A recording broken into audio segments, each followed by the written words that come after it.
what's going to make it happen on the field is the players, right? That's right. Right. So I'm excited. we have a little thing we want to do really quick, and Kenny and I will both make this happen.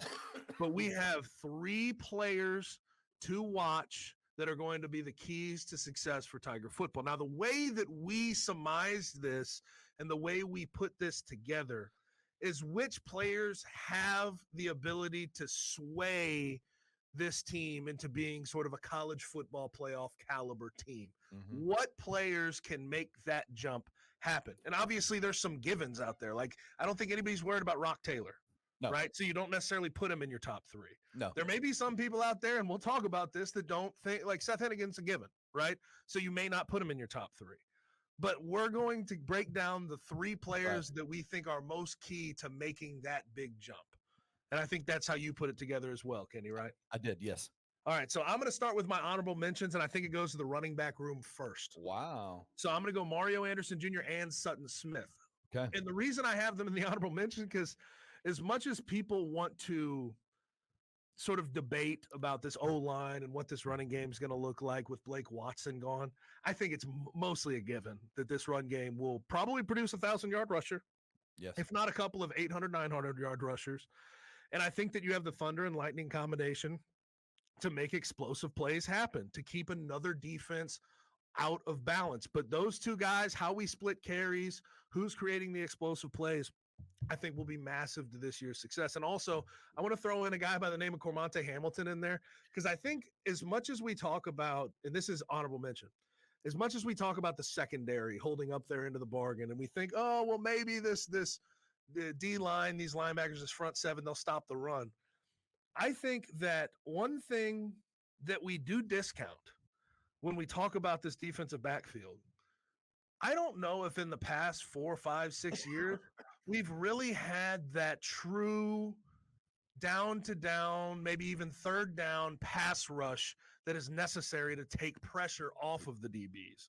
Right. So I think a guy like Cormonte Hamilton, Reggie Grimes coming over from Oklahoma, they'll be very important. Now I want to start with number 3. Number 3 for me, Seth Hennigan. Okay, I don't think it's a given. We saw 2 years before last year, he kind of struggled because there wasn't as much balance on the offensive side of the ball. He already owns a passing yards record. I understand that.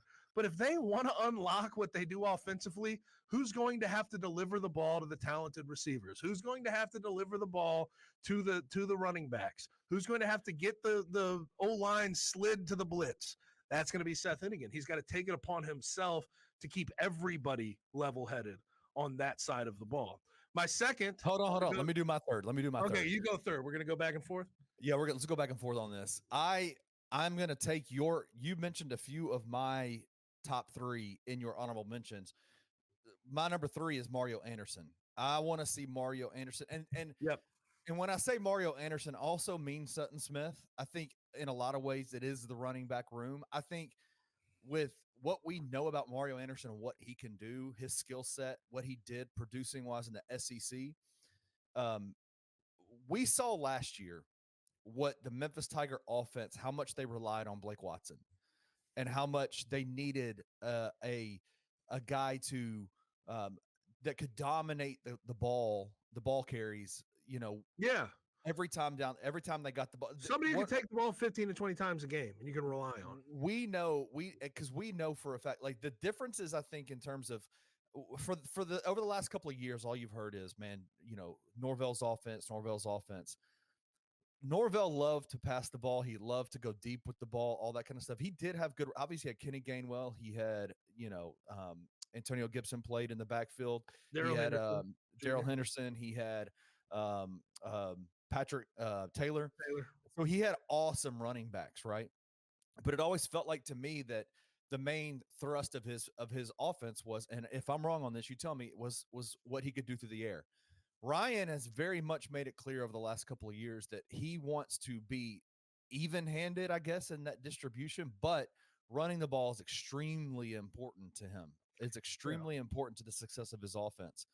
We saw what he was able to do with Blake Watson last year. What Blake Watson's dependence, what we were able to do with him, opened up the field for Seth and Rock and Demir and all that.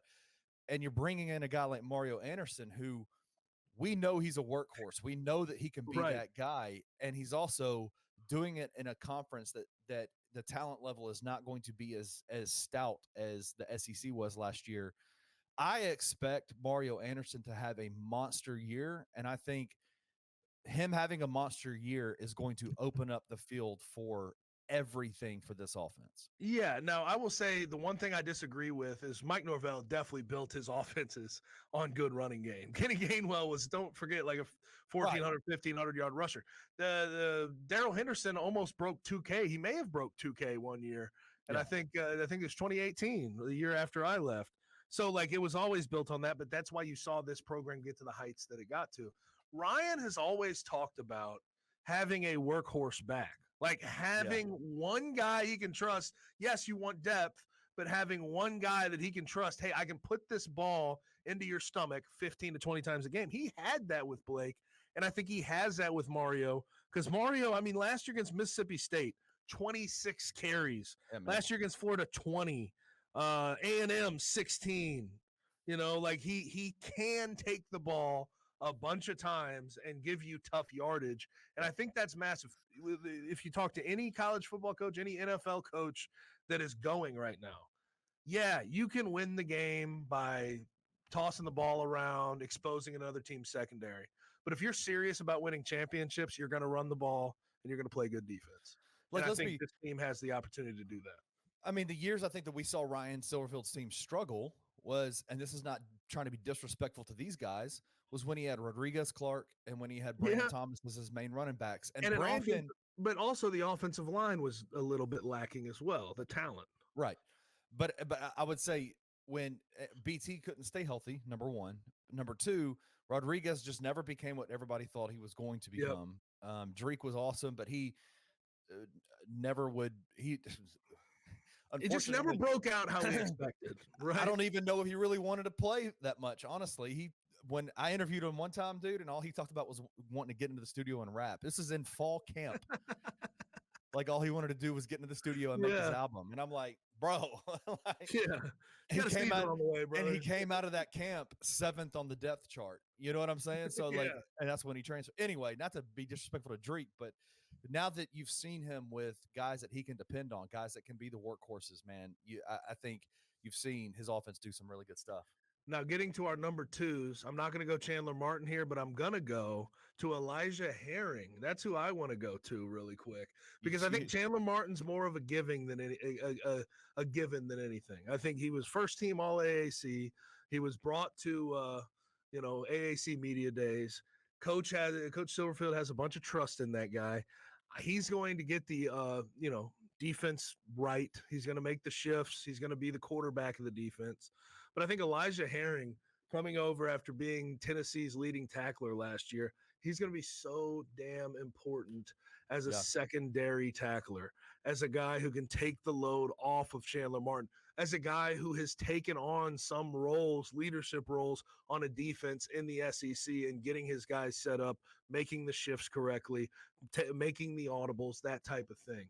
Absolutely. And I think he's going to go a long way into stopping the run. He was decent at that at Tennessee, and having two linebackers that can come downhill and fill, I just think it is going to be so hard, especially once they get into American Athletic Conference play. It's so hard for them to run on this defense. And then also, like, there's going to be some guys up front, PJ Lucas, big 6'2", 330-pound stout guy in the middle. You're going to have Derek Hunter. So I think, all of this front seven will mostly hinge upon what you're getting from that linebacker room. And I think that secondary linebacker in Elijah Herring is going to be massive. It just takes a little bit of the onus off of Chandler Martin, which I think is necessary.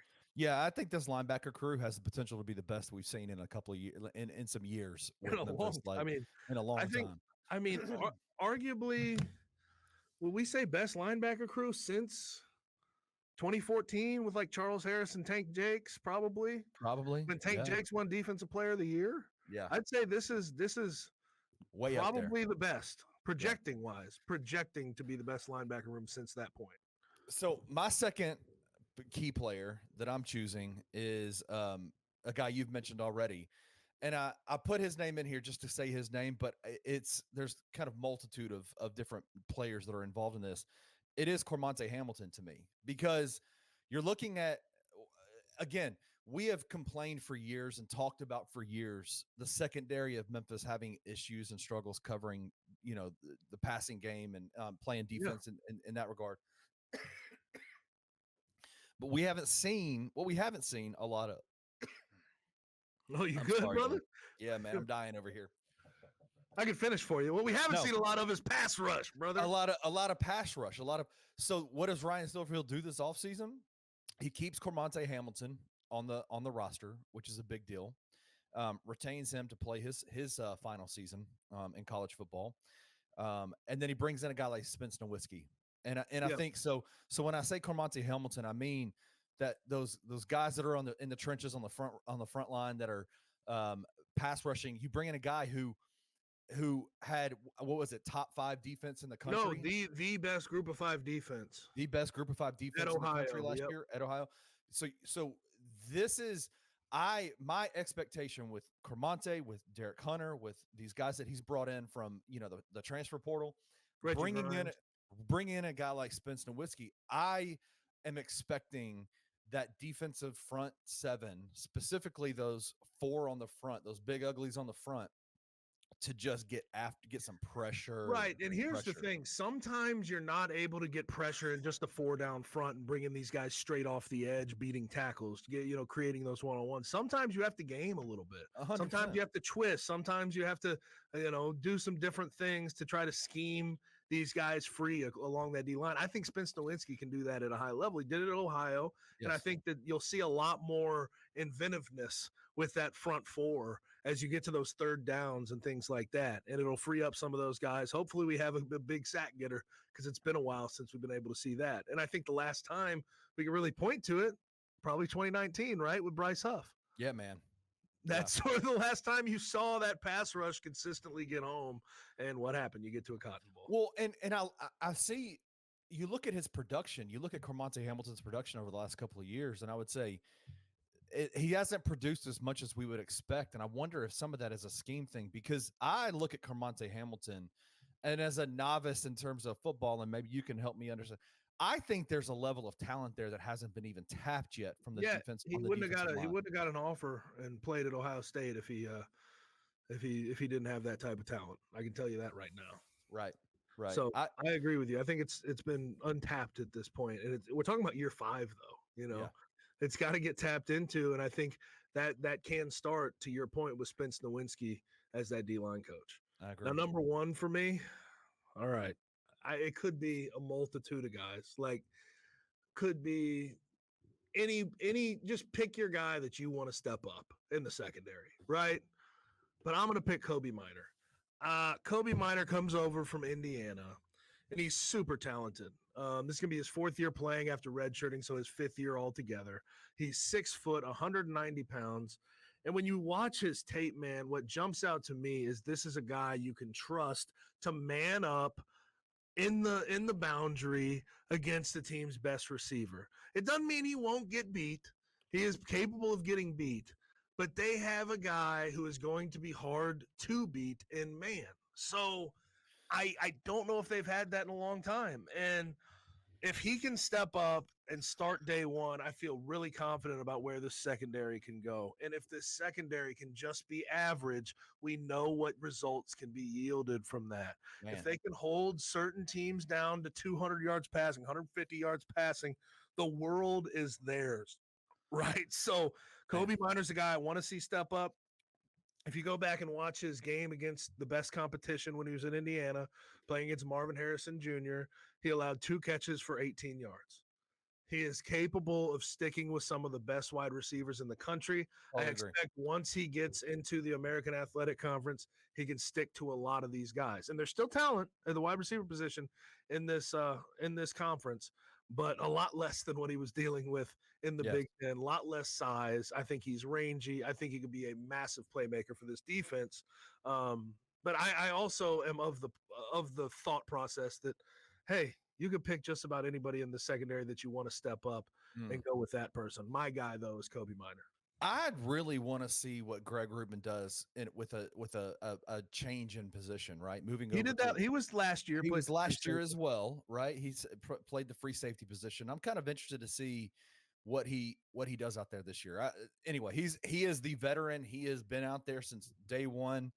This is his fourth year or third year. I This is mean, his here's the other point of that. Greg is a guy that I trust a little bit more, right? Because I've seen him play for 3 years. right, I've seen him cover other guys. right, And he had a really good freshman year, not so good the last 2 years. yeah, But like I just trust him more because he's got the experience. He's been been out there. there. He knows what's expected of him. So Totally I agree. think, when we look into this secondary taking those leaps, those necessary leaps, you have to look outside of Greg Rubin. And I think Kobe would be the guy you point to as, hey man, if you can take the ball away a few times this year, if you can be trusted in man coverage on an island on third down, then we can get a lot more stops. Yep. And I think he'll be necessary. Totally agree. My number one is Seth Hennigan. Yeah. I just think, and I know he's easy to pick. But this is I have been pleasantly surprised as surprised as I've been hearing Ryan Silverfield talk during fall training camp about his team in front of the media. I have been as pleasantly surprised to hear the different language and the tones of Seth Hennigan during this Yep. offseason as well. I think there's a level of seriousness about him that has not been there in the past. He is always a quiet kid, but he's always kind of a little bit of a smart ass, to be honest with Yeah. you. Like when he answers questions, it's like you kind of get this little smart ass response. Not in a bad way, in a totally positive way. Yeah. Um, Okay. this year, what I'm hearing from him is this is about my legacy and what I want to leave Memphis as. And that to me tells me there's a level of seriousness. And he even discussed at the training camp press conference about how much more of a vocal leader he's become this offseason during the summer, during this, during these OTAs and all that kind of stuff. I just expect Seth to have a monster year. Know what I will term it as? Because there's a lot of guys who would break the passing record at the University of Memphis or at whatever university they're at, and they'll be like, "Yeah, it's given. I think I've Yeah. done this. I've proved it. I can rest on my laurels to a certain extent and still be good." What I noticed from him is there's a hunger. There really is a hunger because he has not been able to accomplish that much in his career from Yeah. a championship perspective. 100%. And he's still got that hunger to actually get to an AAC championship, win Yeah. it, potentially get to the college football playoff. There's a different level of hunger than he's had, and this is 4 years down the road, Yeah. which is kind of it's interesting to me. It's interesting Well, to me. and He realizes that his time here is coming to an end, and I think he's starting to feel that emphasis to, hey, I want to have a legacy here. And I don't think I have built that yet. well, and I think another thing with it too is I think he also I don't think he wants to stop playing football after he No, leaves Memphis. absolutely not. Of course And not. so I think there is a level of seriousness about his future in this game. And like Right. what kind of tape he wants to continue to put out for the scouts and the GMs that are going to be paying attention to him coming out of this year. And people can talk about natural tools and everything else, but when you're a quarterback at the group of 5 level, team success matters a hell of a lot to these Yes. NFL scouts, man. Yeah. Now, obviously, you have to have the tools to go with it, and he's going to have to show that as this year goes along. But that team success, man, they'll give you their eyeballs Yeah. if you're on national TV when it matters.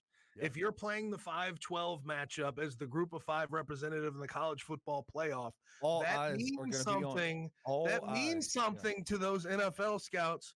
Yeah. Okay, how is he going to fare against this level of competition? Let's see. My Let's see eyes it. are open.